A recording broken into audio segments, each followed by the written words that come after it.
நமஸ்காரம். யோகா டே, யோக தினம் கொண்டாடப்பட்டது. யோகம் ஒவ்வொருத்தருடைய வாழ்க்கையிலும் வேண்டியது. இது ஒரு வியப்பு. இதற்கு முன்னாள் ஆனி அனுஷம் அன்றுதான் ஸ்ரீமன் நாதமுனிகளுடைய திருநக்ஷத்திரம். அவர் பிறந்த நாள். காட்டுமன்னார் கோயில் இன்னும் அழகான ஊரில் அவர் அவதரித்தார். அவர் சிறந்த யோகி, அஷ்டாங்க யோகமும் கைவந்தவர், யோக சூத்திரங்களை எல்லாம் அருளி செய்தவர், அவருடைய மருமகன்களுக்கும் கற்றுக் கொடுத்து அவர்கள் மூலம் நூல்களை எல்லாம் எழுதியவர், இப்படியெல்லாம் பெருமை படைத்தவர். அந்த நாளும் கொண்டாடப்பட்ட யோக தினமும் அடுத்தடுத்த நாளாக அமைந்தன.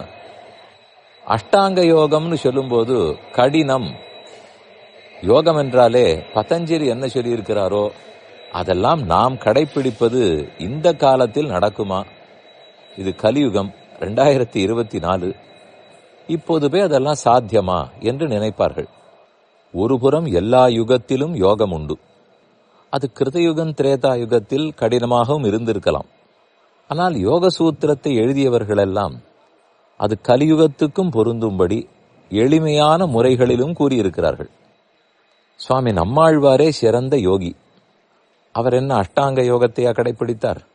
அதெல்லாம் பண்ணியவர் இல்லை. ஆனாலும் யோகி. இவர்களுடைய வாழ்க்கை வரலாற்றை படித்து பார்த்தாலே மனித சக்தியை மீறிய செயல்கள் எல்லாம் பலதும் தெரியும். ஆனால் அது எளிதில் நடந்திருக்கின்றன. நாதமுனிகளுக்கு எப்படி யோகம் கைகூடிற்று, அதற்கு அவர் சிரமப்பட்டாரா என்பதை பற்றி அவருடைய பேரனை எழுதுகிறார். நமோ சிந்தியாத்புதா கிளிஷ்ட ஞான வைராக்கிய ராசையே. அக்கிளிஷ்டமாக சம்பாதித்ததுன்னு சொல்லுகிறார். கிளிஷ்டம் என்றால் சிரமமான முயற்சி, கஷ்டம், கடினம். அக்கிளிஷ்டம் என்றால் கடினமே இல்லாமல் கிடைத்தது. அதென்ன, ஒரு யோகத்தை சாதிக்க வேண்டுமானால் சிரமமே இருக்காதா, கடினம் இருக்காதா என்ற கேள்வி வரும். எப்படியும் இது எல்லாத்தையும் கைகூட செய்ய போபவர் பகவான். அவர் சிலரை தேர்ந்தெடுத்து இன்னன்னாருக்கு யோகத்தை எளிதில் கொடுப்போம் என்று முடிவெடுத்தால் கொடுத்து விடுகிறார். அது ஆழ்வாருக்கும் அப்படித்தான், நாதமுனிகளுக்கும் அப்படித்தான். ஆனால் அவர்கள் தேர்ந்தெடுக்கப்பட்டவர்கள் மகான்கள், அவருக்கு பெருமான் கொடுப்பது புரிகிறது. நம் போன்றவர்களுக்கு அப்படி கொடுப்பாரா? இது நமக்கே ஐயம் வரும். கண்டிப்பா செய்வார். யாரெல்லாம் அந்த யோகிகளாக இருந்திருக்கிறார்களோ, மகான்களோ, அவர்களுடைய நிழலில் நாம் ஒதுங்கி அவர்களுக்கு அடியவர்களாக நாம் இருந்துவிட்டால் அது நிச்சயம் கிடைக்கிறது. இதை ஏன் வலியுறுத்தி கூறுகிறேன் என்றால், இந்த காலத்தில் யாரும் யாரையும் அண்டி இருக்கக்கூடாது. நாம் யாரையும் இவர் மிகப்பெரியவர், மகான் என்று ஏற்க தேவையில்லை. இதெல்லாம் பழைய கதைகள். நான் என் பாட்டை நான் பார்த்துக் கொள்ளுகிறேன். அவருக்கு மட்டும் என்ன தெரியும்?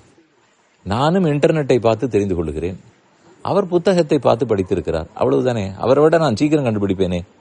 இதை போல துஷ்பிரச்சாரங்கள் நடந்து கொண்டே இருக்கின்றன.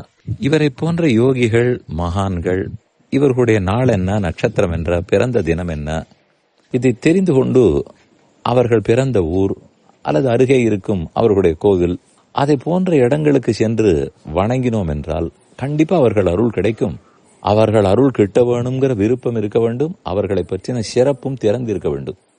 ஏதோ போனோம் வந்தோம் என்று மட்டும் இல்லாமல் இவர்கள் எத்தகையவர்கள்னு தெரிந்து கொள்ள வேண்டும்.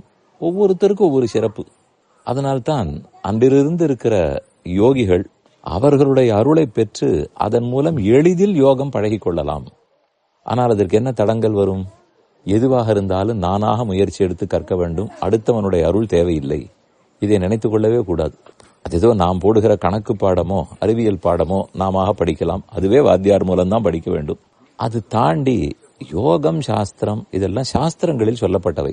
அது தெரிந்து கொள்ள வேண்டுமானால் அதுக்குன்னு ஆறு ஏற்படுத்தி வைத்தவரோ, அதில் சிறப்பானவர்களோ, அவர்களுடைய பெருமையை புரிந்து கொண்டு நடந்து கொள்ள வேண்டும்.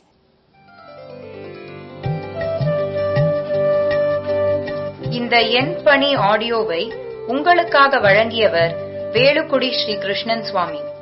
இந்த ஆடியோவை தினமும் உங்கள் மொபைலில் பெற கிஞ்சித் என் பணி KINCHIT EN என்ற ஆப்பை கூகுள் பிளே ஸ்டோரிலோ அல்லது ஆப்பிள் ஐஸ்டோரிலோ டவுன்லோட் செய்து கொள்ளவும். தினம்தோறும் இது போன்ற உபன்யாசங்களை கேட்டு மகிழவும்.